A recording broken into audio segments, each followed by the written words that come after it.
Amazing night in Trojan Arena. So the team, yes, we got a win in overtime. It was great. We could talk about it all day. But I want to start off by thanking every single person who was in these stands today. It was an amazing night. When we were down and we took that lead, I have never experienced what happened in Trojan Arena. I didn't see one person sit down. Everybody was up on their feet. Everybody was yelling and screaming. The energy transferred to us, and we kind of felt like we couldn't lose after that point. Coach, obviously it was an electric atmosphere and an electric game from start to finish.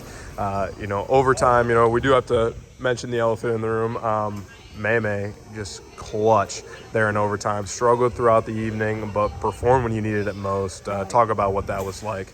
It was amazing because, yes, she did struggle, and she struggled in the last game. But that's a confident person, right, to come out and in overtime hit 11 points whenever you need it in overtime. So it had kind of been all tie there for a while. We kept running isolation plays for her. They started moving over and double teaming it, and it was actually Coach Graff that made the call to start calling things to run for May to get the shot, and it was clutch, and it's such a great testament to who she is to have the confidence to come back and say, I've been in 2 games now where I haven't really hit shots, but give me the ball, I'm going to help us win the game.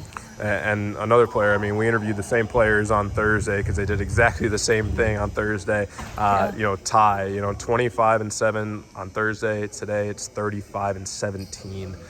Just talk about that.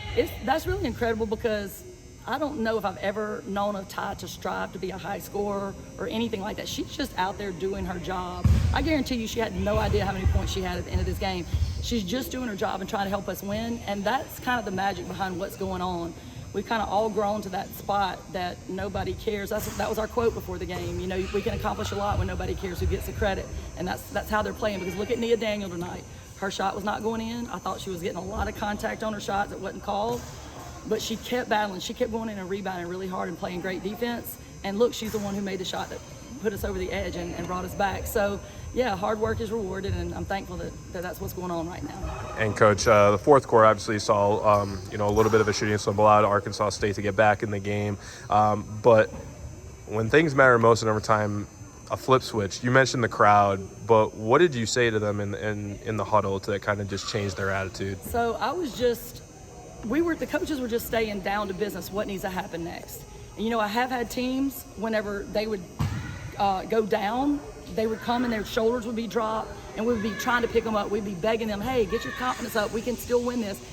But there is nothing, I don't think, that could really get their confidence down. So we didn't have to coach effort, or we didn't have to coach confidence. The coaches got to stay in, hey, who's setting the ball screen? Who's coming off the ball screen? Who's going to rebound? We got to stick with basketball because we didn't have to coach their effort and belief in themselves. And, Coach, 8 straight wins now. 8 straight. You're about to go on 4 straight on the road. What's next for Troy?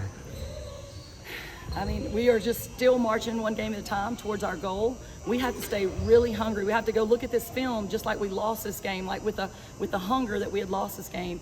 We have to call players in and show them how they can get better. Because, every night is a dogfight. And ultimately, if we can keep that attitude and keep it going like this, that's what can get us good enough for our dream to come true, which is get back in the NCAA tournament and be good enough to beat those teams. We played those level teams in the pre-conference. And we learn lessons, and we're learning and we're growing, but we just can't be satisfied, and we have to not take anything for granted, but just keep healing our body, just resting our bodies, keep praying and keep us all healthy, and keep moving towards our goal.